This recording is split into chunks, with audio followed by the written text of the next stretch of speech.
Magandang oras mga kababayan, mga ka-Golden Boy. Ito yung sinabi ko na nag-react kaagad. Kanina lamang itong IRGC spokesperson na Balbasarado na parang AI generated ang itsura eh. Kung magsalita ay walang kabuhay-buhay. Nag-react na talo daw ang US sa rescue at panalo daw sila, napabagsak nila 2 helicopters, 1 eroplano at meron pang nalagas na buhay ng special team ng retrieval team na nag-rescue nitong naiwan o bumagsak na piloto ng US Air Force. Kaya dito natin matanto na talagang napakasinungaling at ayaw mag-accept ng realidad na kahit sa rescue ay wala silang magawa. Kahit na doon bumagsak mismo sa harapan nila, ay hindi pa rin nila makuha yung piloto dahil wala nga silang kapanapanalo sa bakbakan. Kahit marami pa sila, di ba? Yung pumunta doon ay 2 team lang ng US. Pero hindi nila nagawang pigilan ang pag-retrieve, ang pag-rescue ng bumagsak na piloto. Kaya ito, pakinggan natin itong palaging nagsalita na ito. Kung merong walking dead, ito'y talking dead na to eh. Nakalista na to sa listahan ng Mossad ng Israel. Israel kasi ang tutudas sa mga to eh. Ang Israel ang nagsabi na tutudasin lahat ng mga ito. Kasi napakalaki ng atraso nito sa Israel. Nagumpisa yan doon sa atake ng Hamas, di ba? Na minasakir yung mga nagparty na Israelites. Kaya ito, the talking dead, bilang na rin ang araw nito. Baka bukas, wala na to eh. Baka iba na naman ang spokesperson nito. Kaya ito, pakinggan natin ang balita sa UNTV. UNTV to sa atin to. Ang UNTV ay nagpalabas din ng mga parang anti-Trump eh. Ito, pakinggan natin Giit ng Iran, ang pahayag ni Trump kaugnay ng rescue mission ay isa tinuligsan ng Iran ang ginawang umano'y rescue mission ng Estados Unidos para sa mga crew ng napabagsak na fighter jet ng Amerika at iginiit na nabigo ang nasabing operasyon. Nabigo. Ito, nakita nyo yung mga nagkalat na debris.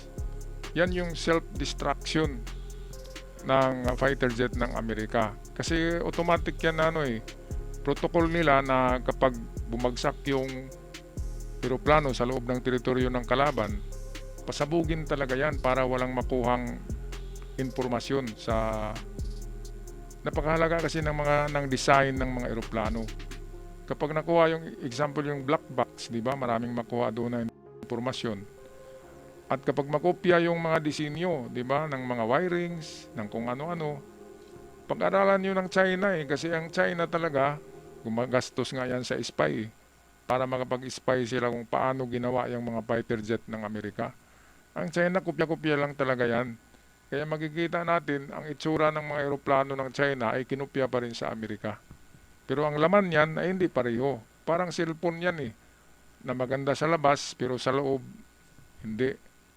Parang ganun yung pagkopya ng China sa mga jet fighters ng Amerika. Kuhang-kuha nila yung panglabas na anyo. Pero yung loob, yan yung gusto nilang makuha. Kaya pinasabog ang eroplano mismo ng piloto. Merong mga switch sila yan.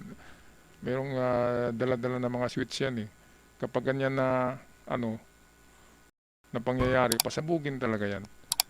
Kaya ito, pinakita ng Iran media na sumabog daw. Hindi sila ang nagpasabog niyan. Talagang mga tarantula, mga tarantado talaga. Ito namang UNTV ay iwan ko kung bakit medyo Iran bakit parang nagduda sila kay Trump sa balitang ito. Ayon sa militar ng Iran, nasira ang ilang aircraft ng US kabilang ang mga C-130 at Black Hawk helicopters habang isinasagawa ang misyon.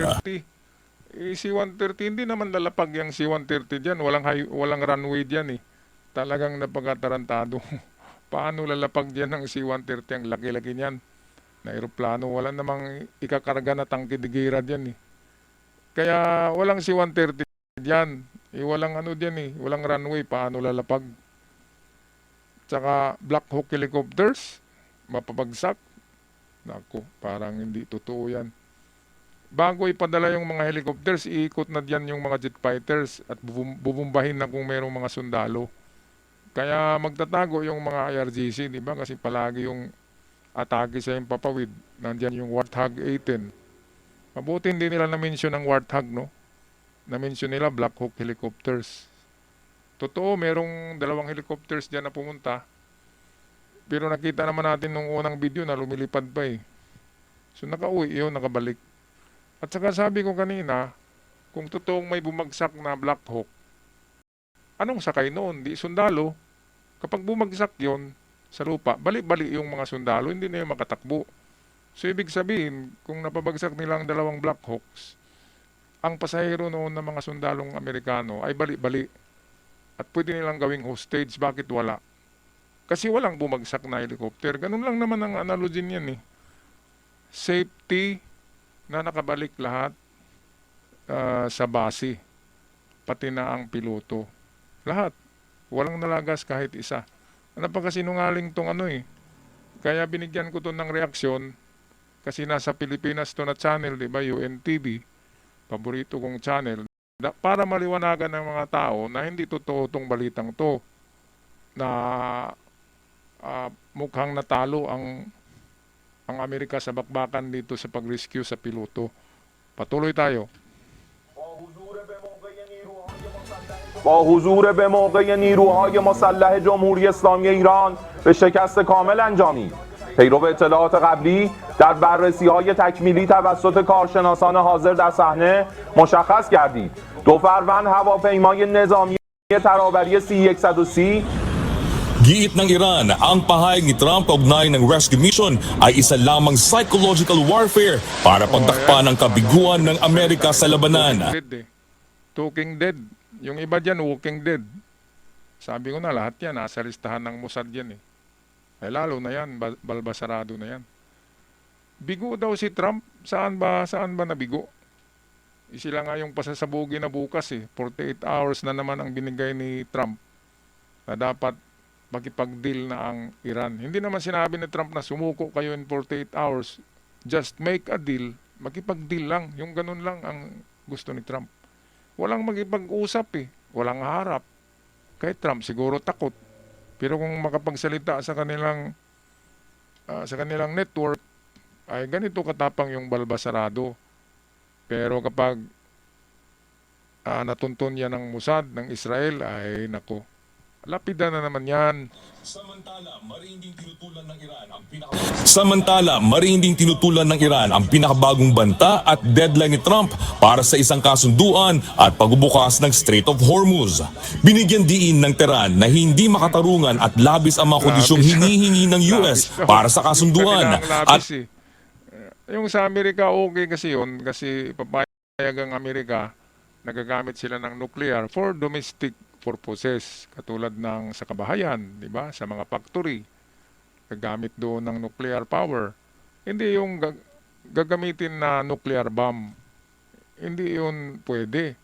Kasi mga terorista nga sila eh. Okay lang kung mga mapayapang bansa, di ba? Gagamitin lang for self-defense. Hindi. Alam natin na umaatake talaga tong mga Iranian. Nakikita naman natin sa mga balita, di ba, na pati mga Arab countries, tinitira nila yung Gulf State, Saudi Arabia, Kuwait, Bahrain, di ba? Tinitira ng missile nila ngayon eh. Hindi naman yun ang kalaban nila Amerika. Kasi hindi nila kaya ang Amerika, ngayon dinadamay na lang nila ang mga friends ng Amerika diyan sa Gulf State. Kaya diyan natin makikita, terorista talaga. Bakit mo titirahin yung Saudi? Hindi ka naman tinira ng Saudi kahit isa. Yung Kuwait, yung Bahrain, tahimik na mga bansa yan. Negosyo lang pero tinira pa rin hanggang sa ngayon pinagtitira eh. Ngayon kapag nagagalit na yung Arab countries na yan, sila na yung tatapos diyan sa Iran. 'Di ba? Pagkatapos pipilayan ng Israel at Amerika, ang mangyari niyan ay sila na yung tatapos diyan sa Gulf State kasi mahina na ang Iran. Yan naman ang katotohanan yan. Ang katotohanan is more than 60% ng capabilities ng Iran ay nawala na. Kaya mahina na siya. Hindi na siya ganun kalakas. Okay, patuloy tayo. UNTV. Iginiit na hindi sila susunod sa mga ito. Iginiit na hindi sila susunod sa mga ito. Sa halip, pinalakas pa ng Iran ang mga pag-atake nito sa iba't ibang bahagi ng Gulf region. Kabilang sa mga tinamaan ang mga installation at energy facilities sa Kuwait, Bahrain at Kaya sa mga United kababayan Arab natin Emirates. dyan na nakapanood ngayon sa ating reaction video, ay ingat kayo at kung sana makasakay kayo sa mga repatriation na mga eroplano, no?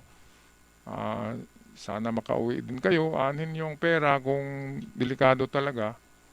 Kung merong libreng mga eroplano na pinadala ngayon ng Pilipinas, ay sumakay na rin kayo, mga kababayan.